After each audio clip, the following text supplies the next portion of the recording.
Okido. Good morning, you all. Hope you can hear me loud and clear.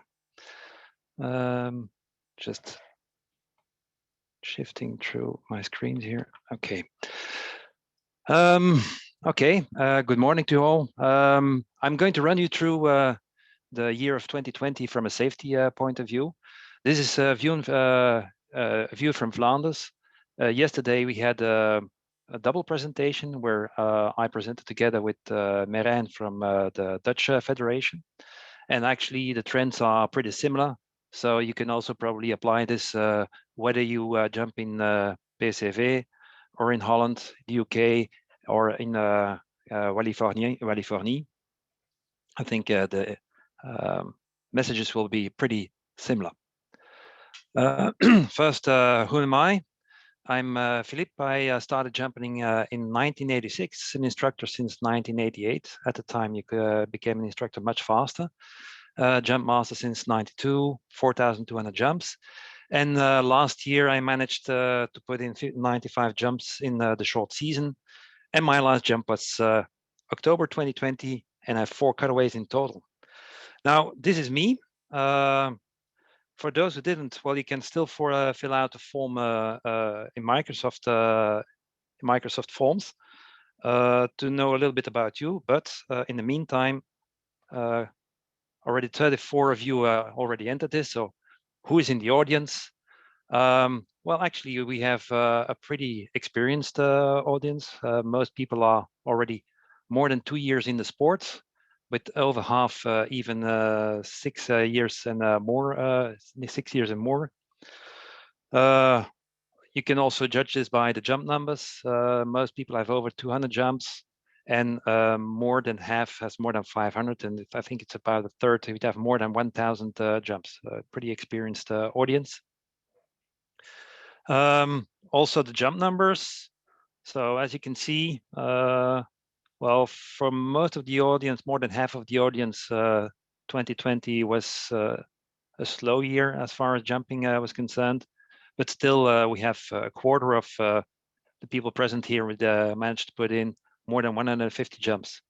Then when was your last skydive? And this is an important one. Also, if we think about the presentation that Alan just gave us, is that I don't know when we can start jumping again. From what Blocky told us and what I can see happening in Belgium, I'm afraid it won't be in April that we'll be able to start jumping again. I think somewhere in May will be really good if we can start ramping. But that means that at that time, for 3/4 of the people present today, it has been 6 months or more since they did their last jump. So this is certainly to take along. There's only 2 lucky ones who already jumped in 2021. And then we will go into emergency procedures, and well, more than half of the audience never did a cutaway. And well, I think it's a quarter of the people present who has more than 2 or more cutaways. Skydiving accidents, also more than half never experienced one. Now keep it this way, but a significant number of, also almost like a third, already had one skydiving accident.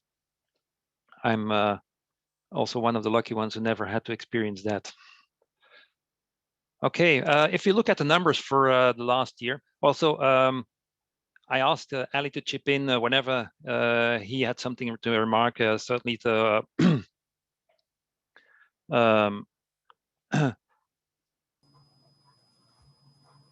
yeah. So Ali will chip in whenever he has something to remark. Okay. So the numbers, if you see the full year, well, you can see that as far as Flanders is concerned, last year was pretty dramatic. We have less than half the number of jumps that we have in a normal year. Now, for all comparisons that I will make in the next slides, I only considered the incidents, accidents, reserve procedures in the other years that were made in July until October, just to make it comparable with other years. If we then look at the numbers, the number of incident reports, maybe that's something which is not applicable to all countries, but we have in Flanders a pretty fine-grained reporting system where we encourage instructors to report not only accidents or reserve procedures, but also anything which is off from normal. You will see in the instant reports later on that, for instance, people not routing chest straps correctly, which are caught out by an instructor, that is being reported. But also other incidents which do not lead to reserve procedure or to an accident, which means that the more incident reports we have, the happier we are, because these are all triggers or information to improve ourselves for the future. Cutaways, well, on the low level. Next slide will compare it to the number of jumps. Something which I'm not really happy about is the number of accident reports, which is almost on level with the year where we have a lot more jumps. Okay, now if we divide the number of jumps by the the number of reports, then we can see that we have one report every 165 jumps, which is good, because you can almost say that in every load or at least every day on a drop zone, stuff happens, which is interesting to know about or to report on. So a high level is good. Cutaways, well, last year was really good, but one cutaway per 1,000 jumps, for me, that's a really good average. If we compared with the Dutch yesterday, we are doing better on that respect. Yeah, Philip, with the UK, actually, I know we're talking about statistics a little bit in our chat, and I actually found for 2018, I was doing some work on something, and ended up looking at incident and malfunction statistics. And for 2018, we had one malfunction in every 899 jumps. So it kind of looks like both associations are kind of in that similar bracket, around about 1,000 jumps. Yeah. So that's good. The accidents, well, as you see, this is the worst year that we've done. The only mitigating factor that I would give in there is that this year last year we started only at the end of June. So that means that at the beginning of the season, there's a slightly higher incidence of accidents. And of course, in the figures that I use in 18 and 19, you won't see that because we started there already in February, March. But okay, we'll dig into those data a bit more.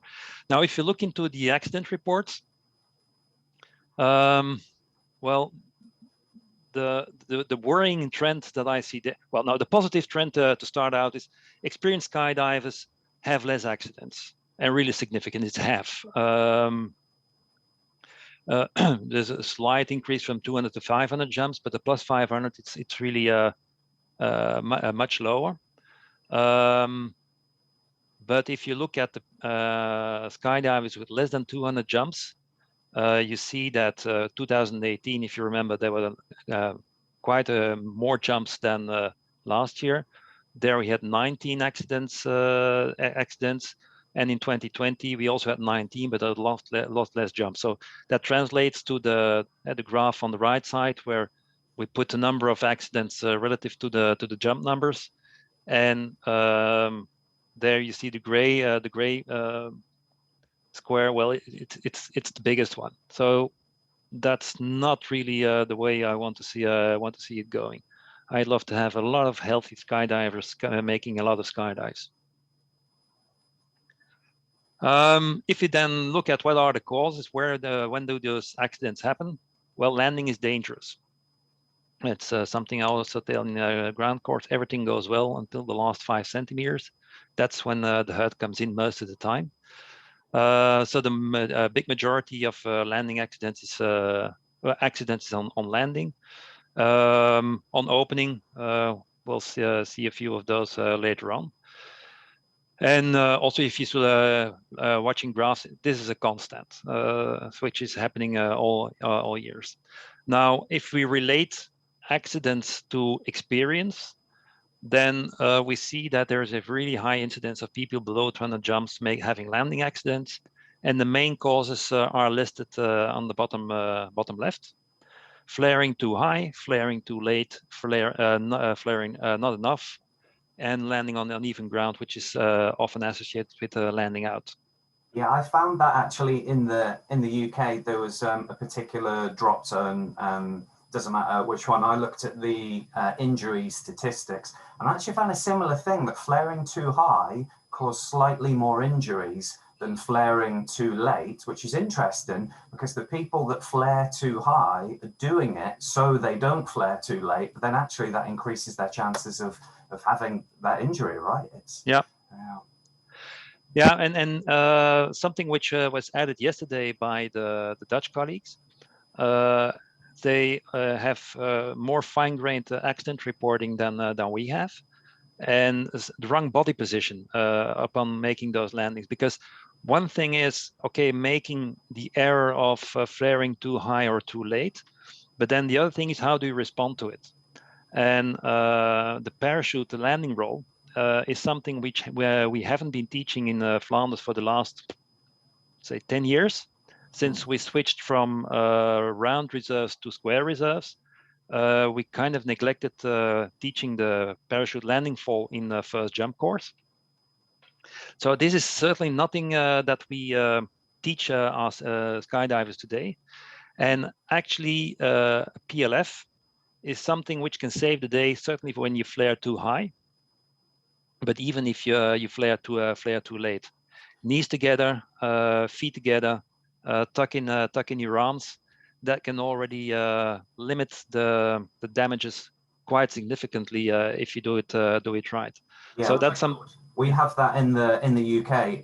Every AFF ground school, you have to do a PLFs lesson at the end. So it's landings, including a practical session of PLFs. What they used to do is the old school trainers, you know, that would kind of be on the belt that would slow them down, and they kind of roll on the mat. And we don't tend to see many places doing that because there's a lot of maintenance with those. But normally like a little platform and then some crash mats, and everyone does a few rolls. And what some centres do, especially for like the AFF level 1 students, is before they jump that day, they'll need to do some PLFs.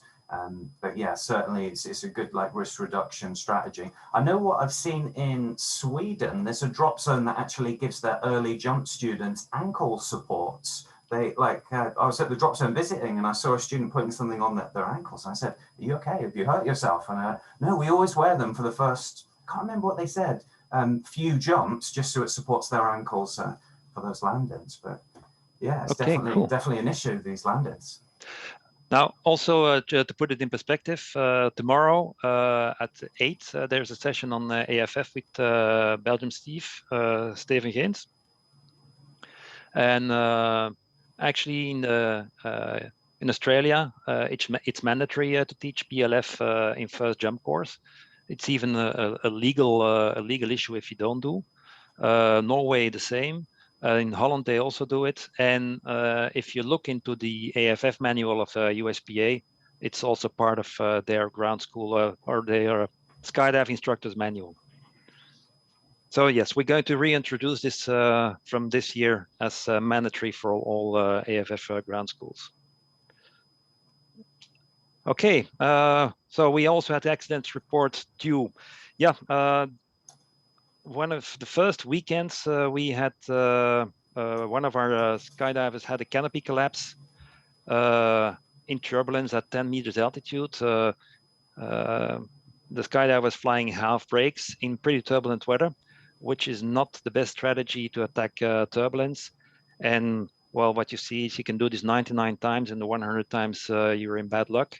And this happened to this skydiver. So he fell out of the sky from 10 meters altitude and actually broke or cracked a vertebra. So that was not really a nice start of the season for that guy. We had one dislocated shoulder during an AFF level 4. The student actually had a pre-existing condition, knew that he had a vulnerable shoulder for this, but had an operation and did not have any complaints after that. And then during the level 4 PATS, it happened again. really he spun out of control, and actually it was an AAD safe. Ooh. So yeah, we get that with tandem students, and I remember speaking to a tandem examiner one year who had looked at all the UK tandem injury statistics, and he said in 1 year every shoulder dislocation was a previous dislocation. And actually we have everyone who jumps have to self-sign they're medically fit, and one of the things that they have to say is, I've never had a previous shoulder dislocation. But if they have, they then need to go to the doctor, and the doctor signs off to say it's okay. But, you know, people just kind of think, oh, you know, I'll maybe get away with it, and then just sign it themselves without speaking to a doctor, and then it pops out. Of course, the advantage of that happening on a tandem is, you know, the instructor sorting everything out and then doing the flare for them. But yeah, shoulder, and I guess we've got to think our free fall position is like the worst possible position to put a shoulder in, right? It's your shoulder is probably not designed to be in that position with like 120 mile an hour wind, so it's definitely something to keep a lookout for as well. One was a heavy landing after wrapping CRW. And that's really a sorry thing, because the people who experienced this, well, they took all precautions you could do in making it a safe jump. They even had a Bluetooth communication module. So after the wrap, one of the jumpers got away, and the wrapped skydiver was guided by the other skydiver over the radio. But then when coming in for landing, out of a reflex, the wrapped skydiver did a flare. Well, and one of the steering toggles was caught, so that ended up in a turn and a broken pelvis. It's really sorry to see that happen, because it's not by lack of preparation that this happened. Then we had one inexperienced skydiver landing on a canopy with a high twist. That was quite amazing, because this skydiver pulled quite high. Then everybody was seeing that, well, there was pretty high twist, and actually the student rode it in. Actually, the injuries were not that bad, but the story afterwards was pretty crazy, because when the skydiver came under 2,000 feet, told himself, oh, I can't cut away under 2,000 feet, so now I have to land it. So it was not really the best interpretation of what we say. Well, you have to decide above 2,000, but that doesn't mean that you have to ride in a high twist, of course. Well, that's a funny one. Well, funny one, of course, you should avoid it. Is the free fly collision, and someone impacted with his knee the helmet of another skydiver. And actually the knee was hurt and not the other skydiver. So what were they doing for the collision? Were they doing sit flying or head down or tracking or? Actually, I don't have the data, but I suppose it's sit flying. Yeah. Then we have one student, a tandem student, reporting neck problems on opening. This year it was pretty okay, but the last few years we always had 2 or 3 reports of tandem students having either neck problems or problems with their ears and headaches. Well, less experienced people jumping, and all the differences in pressure. Well, it does have an influence. And then, well, the most notable one, we had one of our tandem examiners was jumping as a passenger during a training jump with someone who was going to become a tandem instructor. And well, they botched the landing, and the tandem examiner was out for several months. So there's also a high risk occupation. Yeah, it was always risky being that person on the front of someone when they start their tandem course. I've done it a few times, but only for people that I know super well. Sometimes they say, "Hey, do you want to go on the front of this person?" I'll be like, "No, it's all good. It's all good." Maybe, Philip, for the sake of fun, you should also tell the story that our Dutch colleagues told us yesterday. Yeah. So in Holland, they had a case where at the last jump of the day, they were going to do a naked jump. And one of the participants well, they did a naked jump, was a lot of fun, and chose to do a downwind swoop. And actually, he did the downwind swoop and was heading for the runway. And say, oops, I'm going to land upon the runway. So the best idea he had at the time was to cut away.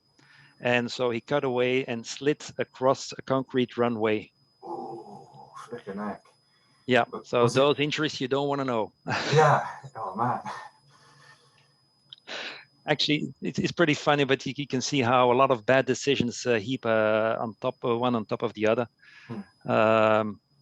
Maybe, well, I'll come into the incidents and the cutaways later. This because they also have an interesting story for the cutaways. So if we look at our cutaways, we have 24 cutaways. Half of them were not line twists.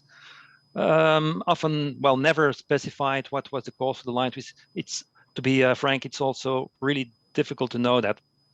People who understand Dutch, yesterday we had a talk by Hans van Marwijk, and he had some explanations of what might be causing line twists. So you can always review his talk on YouTube. We have a channel there with all the talks. So also the ones of today, you can always look them back afterwards there. There were 3 line overs. Now line overs are always packing errors. So be careful to pack. That can avoid that. We had 2 tension knots. I already told you about the dislocated shoulder. So that was an AAD save. One nice story was also at the beginning of the season. So we have on Tuesday, we have vendor night, and we have 2 people from Vigil who come to talk about settings and speed for AADs. And there is some talk that maybe AAD should be set 150 feet higher. This has to do with higher speeds we attain during free fall, and certainly free fly. And well, if the AAD sets at a normal altitude, this might be too low to have a correct reserve deployment. I think there's been quite a few cases in America, hasn't there, where AADs are fired, but they haven't perhaps fully deployed the reserve. But often one of the big contributing factors is when people buy their kit and they say, right, this container fits this size reserve, but what's the biggest reserve I can get in here? And the manufacturer wants to be thinking, well, this size is what we build it for. Yeah, I know that's what you say, but I want to look cool on the drop zone. I want the smallest container possible. I want to just jam some more reserve in there. And then perhaps when the AAD fires, then that just takes that little bit longer to come out. I know there's been a lot of talk, a similar thing, increase in AAD activation heights in the UK. And we actually increased, I think about the same time the USPA did, the minimum opening height from 2,000 feet to 2,500 feet, but we still kept the AAD firing heights the same. So actually, if we've gone up 500 feet, putting 150 feet on top of an AAD shouldn't be too much of a drama. Well, the only thing you have to be careful when you start fiddling with the settings of your AAD is that you don't inadvertently change the mode in which the AAD is set. And this was happened here because the person also changed the mode from pro to student. So it was reading S150, which is not speed 150, but student 150. And he made a perfect 270-degree turn on category 6 canopy. And he was landing, and while in his swoop, his reserve opened. Actually, I think it was Grim who sent the other day a video of something similar happening on another drop zone. So be careful if you change it. Make sure that it's in the correct mode afterwards. We had 2 tandem cutaways, and well, I haven't changed the slide, but yesterday Hans told us that any canopy 150 square feet and smaller is actually a high performance canopy, because then I think the number of cutaways on high performance canopies is a bit higher than what I put here. And we have one unintentional cutaway where the cameraman actually his cutaway pillow was caught on his camera suit. And as he was filming the tandem pair opening and then pulled his main, he was quite astonished to find himself below his reserve canopy. One story that I also want to mention from the Dutch, they had a student skydiver jumping in the in the warm weather only with a t-shirt, and this t-shirt floated up and covered both his his hand deploy and his reserve handle. So he was unable to pull his main, but he's also unable to cut away and pull his reserve. And so that was an AAD fire. An AAD really saved his life. If I tell you that, I think it's in Moorsele, the safety officer pulled also one guy of the flight line who was also planning to jump in a t-shirt, although he only had like 50, not even 50 jumps. There is a reason why we impose you wearing a jumpsuit up until, I don't know by heart, it's a C license, just to avoid these kinds of situations. And also, if you want to jump in a t-shirt, make sure that everything is snug and tucked away and can't interfere with the opening of your parachute, because the main thing of every skydive is opening a parachute at a safe altitude and if possible in a stable body position. Wrongly routed chest straps, that's an evergreen. So these quite a number of incidents where instructors reported checking on skydivers and having wrongly routed chest straps. The most extreme thing that I also witnessed on our drop zone, where we had one skydiver who was sitting on the van ready to go to the plane to jump, being able to explain what he was going to do in free fall, but not noticing the fact that he didn't have a rig on. Yeah, I think that's actually more common than people think, because I know like a handful of cases in the last 10 years that something like that has happened. So it's probably tiredness is a big factor in this, maybe. Well, no, here it was not tired. The guy was actually had a lot of his on his mind, and also private outside skydiving, and it might also tie into your talk, Ali. If you look in what happens in people's mind, so got caught up in all the rest that they forgot the main thing. We had one case of a main opening in the plane while sitting down. I was actually a cameraman who was filming a tandem pair, and then when he sat down, he pulled out, he pushed out the pin of his main container. So always be careful when moving around in the plane. Also, hop and pops are a risk. First of all, you have to wait for the green light. Why? There are several reasons why a pilot won't give the green light when you're already in position and you think you can jump out. He's maybe still leveling out the plane, or he still hasn't received the permission to drop. There can be quite a few reasons. So wait for the green. And then if you jump out, don't jump too high. Pilots will level out the plane for hop and pop, but well, they're also humans, so they can also make mistakes. And if from from a caravan, you really jump off and forcibly jump off, it's possible to hit the stabilizer. I already witnessed it twice.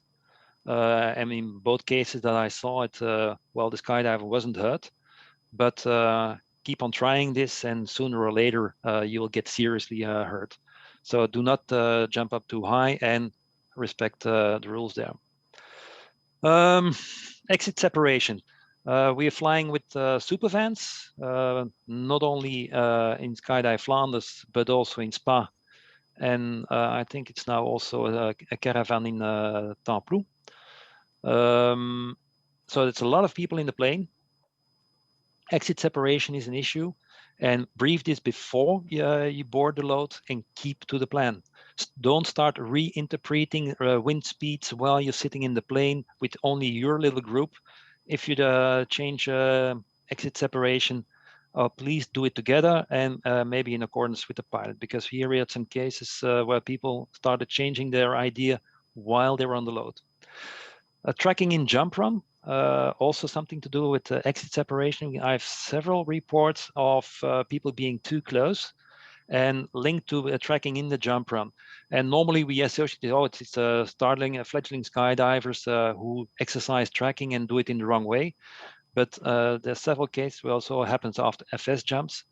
Well, maybe you don't notice, but if you track away from a four-way, well, a lot of them are really good trackers, but you can be really close to the group after you or before you. So beware.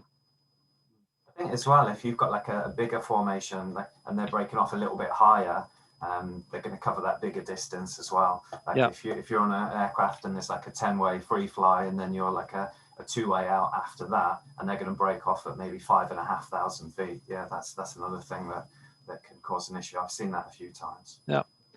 This is directly linked to what you were telling Ali, tracking leader. Tracking leader is a task with a lot of responsibility. Only do it when you're ready for it. I think something that what Ali was talking about, if this is the first time you do it, you can add in some more stress and maybe losing the direction you were going. But there was several incidents where tracking leaders, and most often tracking leaders which are not experienced, leading their group too close to other groups on the jump. Again, this is maybe if you want to start learning to track, go to Skydive Antwerp out of a 6-seater plane. It's safer to do that than out of an 18-place supervan. There's a lot of knowledge out there which you can dive into, at least know what you are doing, and well, start training on it before you take certain larger groups. Another thing is only taking part in jumps where you're qualified for. And it's not only the ticket that you have for, but also the ones that you really are comfortable with. Don't count on other people to compensate for your lack of training or lack of knowledge. Luckily, there's not that many incidents last year. I know of one zoo load in free fly where one of the guys totally got lost, and then opened really close to one of the other members, other members of the group. Tracking has been improving the last 5 years, because before there was a time where tracking jumps were, well, anyone could come along.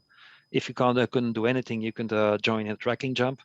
And then you lose 2 or 3 people and you don't know where they are, which can lead to really dangerous situations happening. Also on big way, only take part in big way if you're up to it, if you're knowledgeable about doing this, and if you can cope with that. Also, they're losing people if you're jumping with 8, 9, or even higher numbers. That can be pretty scary, suddenly seeing a parachute coming up from below you. Yeah, in the UK, we introduced a tracking progression system in 2016. And up until that point, it was a case that, you know, with tracking, people would say, of course I can track. I've done my AFF. Of course I can track. I've tracked away from 4-way jumps. And then we'd get big groups of 16 people who'd never had any coaching doing tracking jumps. And, you know, I call them straight line warriors. That's what we all were years ago. Just pick a heading, you just track on that straight line as fast as you can go, and then you end up landing off the drop zone. But things have kind of evolved and progressed. So our tracking system has 3 different levels, and TR1, which is tracking 1, and that is you do a series of 2 ways with a coach. Normally it's about 3 jumps, and it's up to 45 degrees. And basically you fly with a coach, they give them body position, hand signals. Then if you want to track on your back, there's a qualification for that called TR2. And then if you want to go past 45 degrees, and there was a qualification called TR3. And so that was just so, it kind of just changed the attitude. And at the time, none of us, the skydivers, like change, none of us like rules, and there was a big uproar. But actually now, everyone's just used to it. people want to get on a bigger track and jump, they do some coach jumps, get the skills up, and actually increase the whole level across the whole of the UK for that kind of thing. So, okay, certainly, Blocky and Gerrit, something to take note of. Okay, incidents, landing patterns. That's an evergreen. Although I must say that on all drop zones, all instructors really pay a lot of attention to landing patterns. And I see the translation one didn't go well there. So what we have incident reports of skydivers crossing the landing circuit. We have incident reports of people flying in the wrong direction, certainly with the low wind in low wind days, when you have to change the landing direction, that happens more often. Jumpers not respecting landing zones. Most of our drop zones have a high speed and standard speed landing zone, where people are making high speed landings with 270-degree turns where they are not allowed to, and vice versa. Also, quite a number of reports of parachutes in no-fly zones, and for instance in Moorsele, across the hangars, you can't fly there for landing for good reasons. We had one incident in Schaffen where a skydiver chose to cross the runway under canopy at 150 feet while the supervan was in final. Well, we grounded the person for the day. But this is really dangerous. I think it was in Skydive Chicago where the owner actually was killed in such an incident, where he was clipped by a twin otter years ago. And then, well, that's also something that we say, if you make errors in your landing circuit, you're not only endangering yourself, but you're also endangering others. And here we had one clear case where an experienced skydiver lands in the wrong direction, and two student skydivers see, he's landing that way, so that should be right. And instead of one people crossing the pattern, there were three people crossing the pattern. So it's really important, well, to be careful.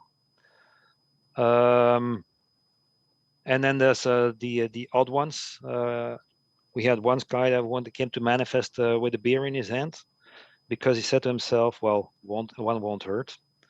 We also had a guy who missed his flight twice on the same day. We had one skydiver unconscious on the canopy waking up at 100 meters. Apparently, that was caused by his leg straps were too tight. And yeah, there's also the nice ones. The one skydiver landed the line over, and so it didn't cut away. And actually, after his landing, showed a picture he made with his smartphone of the line over.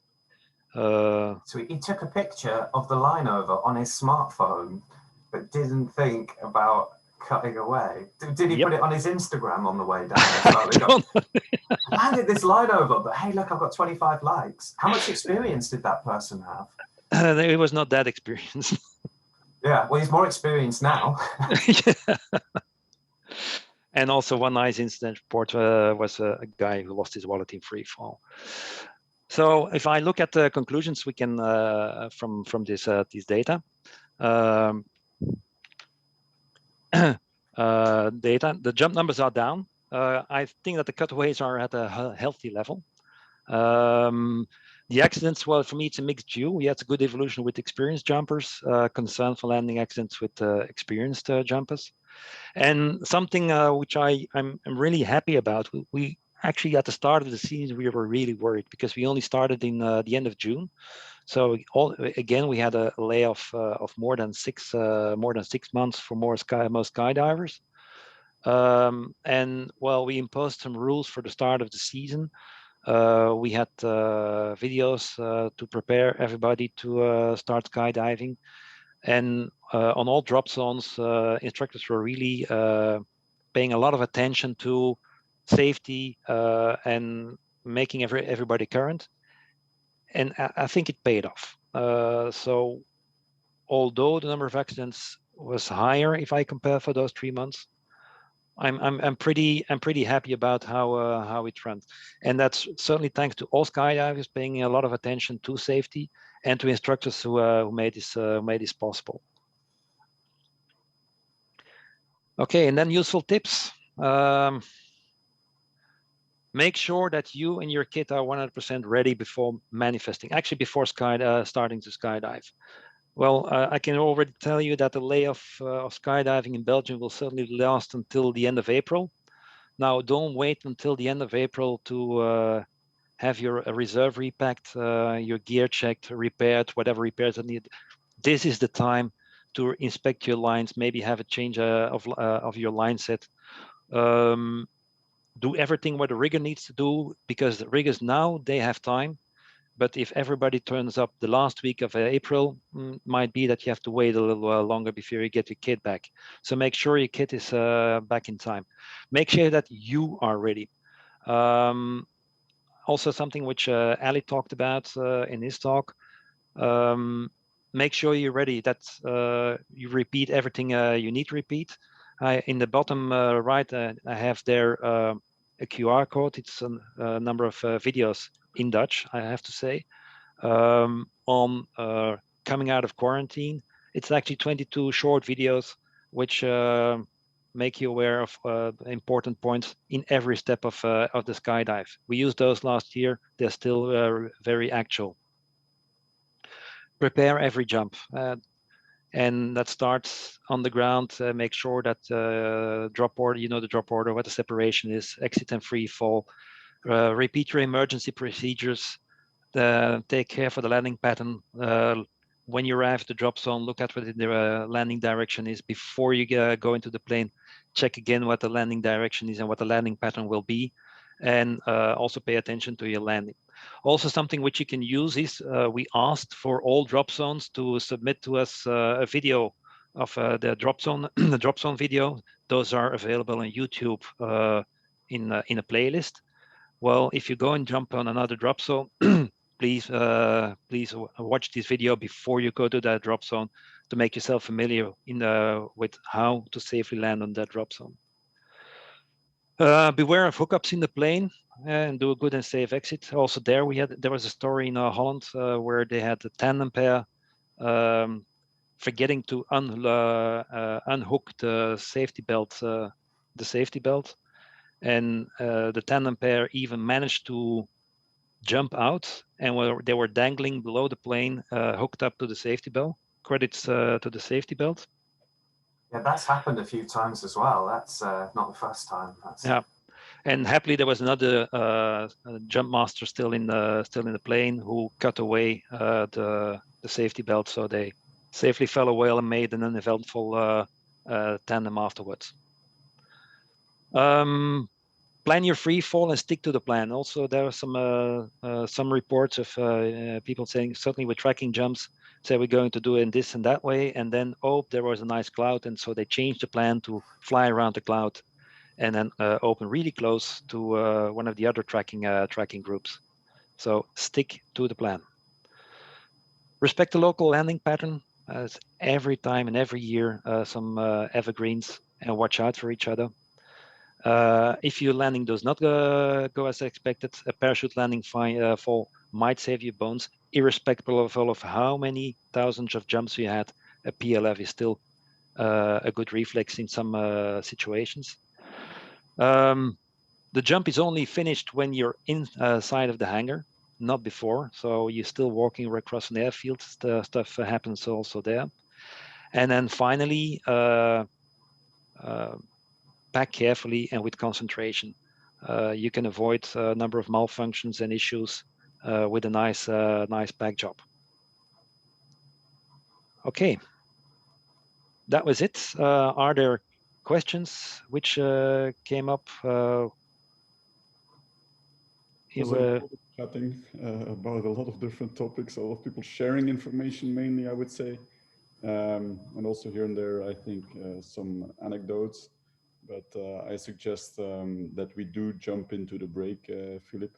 Okay. We have about a 20-minute break now, so time to get yourself a coffee or a sandwich, or even if you want to, feel free to grab a beer. We're not jumping anyway today. And then we'll see each other again in about 20 minutes. Okay? Okay.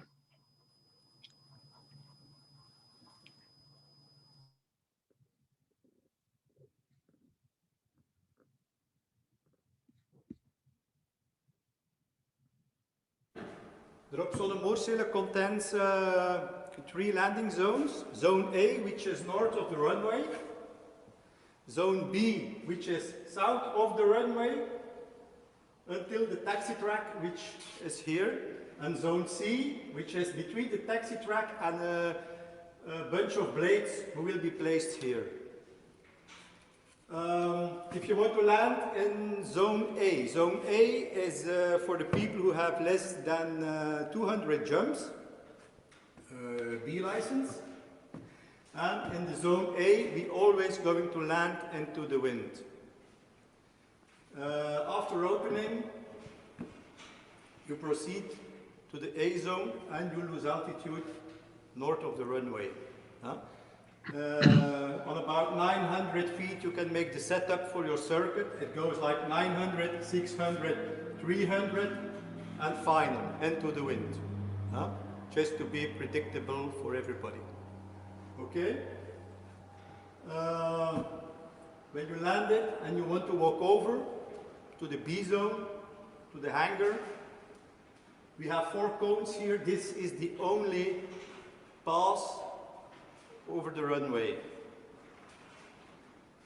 When there's traffic, watch out. If you see planes taxiing or taking off or landing, you can go sit on one knee and help the pilot so he knows that you have seen him. Okay? If you want to land in the B zone, it's the same practice after opening. You go to the A zone and you lose altitude above the A zone, north of the runway. If you want to come over and land in the B zone, it's only for your base leg. A straight line and 90 degrees, or if the wind comes from the east, a straight line and 90 degrees. Predictable flying. The difference with the A and the B, in the B zone, we have an arrow. The arrow points or that way or that way.